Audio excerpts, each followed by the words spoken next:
এখানে যে সকল কারিগর বা কর্মীরা জড়িত আছেন, কাজ করছেন, তাদের কিন্তু কারো যে সিভিল সার্জনের যে সনদ থাকার কথা, স্বাস্থ্য সনদ, কোনো প্রকার সনদই নাই। অর্থাৎ টোটাল পরিবেশটা অনেক অস্বাস্থ্যসম্মত। এখানে হলো ডাস্টবিন, আর এখানে ওই যে রান্না করা খাওয়া, এটা হলো টোটাল একটা ডাস্টবিন। আমি ক্লোজ দেখেন, এটা দিন ধরে এটা হচ্ছে, নাহলে দেখেন পরিস্থিতি উঠে গেছে।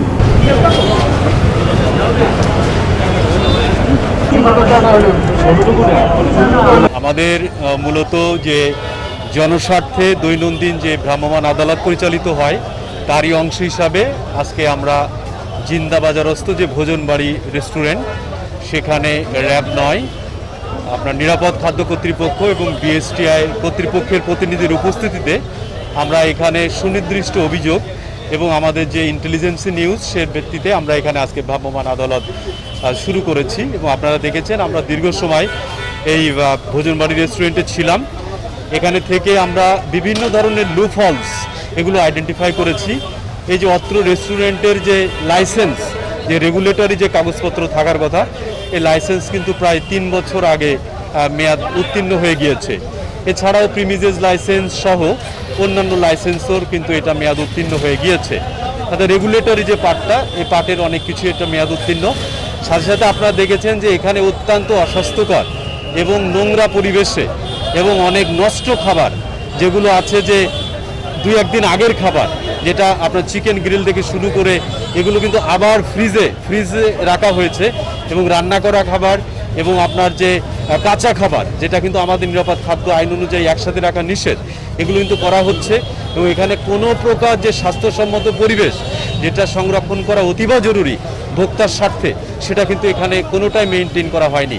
আমরা দেখলাম এখানে ফালুদা তৈরিতে আপনার পচা আনারস, পেঁপে সহ অন্যান্য বিভিন্ন ধরনের আপনার আইটেম এখানে ব্যবহৃত হচ্ছে। তো এটা ভোক্তার স্বাস্থ্যের জন্য কিন্তু অত্যন্ত এটা ঝুঁকিপূর্ণ এবং ক্ষতিকারক।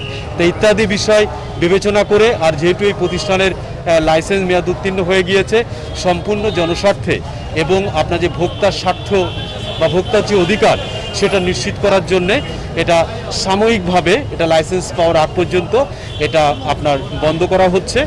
এবং এই প্রতিষ্ঠানের যারা এর সাথে জড়িত, তাদের বিরুদ্ধে আমাদের যে নিয়মিত যে মামলা, উপযুক্ত যে আদালত আছে, সেখানে আমরা রুজু করব এবং এটা সেই প্রসেসে আমরা যাচ্ছি। সেই পর্যন্ত এই সংশ্লিষ্ট প্রতিষ্ঠানটি আপনার কার্যক্রম বন্ধ থাকবে। আমরা প্রাথমিকভাবে কথা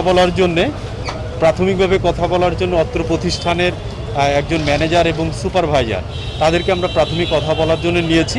তাদের কাছে আমরা কথা বলবো, যে কথা বলার পরে বিস্তারিত আমরা আপনাদেরকে জানাতে পারবো। 2019-এর কোন মাস থেকে আসলে এটা আছে 31শে জানুয়ারি, মানে একদম শুরু থেকে, সেই হিসেবে প্রায় ৩ মাস দেখতে পেলাম যে আমরা এটার কোনো লাইসেন্স আর কি নাই। হ্যাঁ, ৩ বছর কোনো লাইসেন্স নাই। তাছাড়া এখানে যে সকল কারিগর বা কর্মীরা জড়িত আছেন, কাজ করছেন, তাদের কিন্তু কারো যে সিভিল সার্জনের যে সনদ থাকার কথা, স্বাস্থ্য সনদ, কোনো প্রকার সনদই নাই। অর্থাৎ টোটাল পরিবেশটা অনেক অস্বাস্থ্যসম্মত। সেই হিসাবে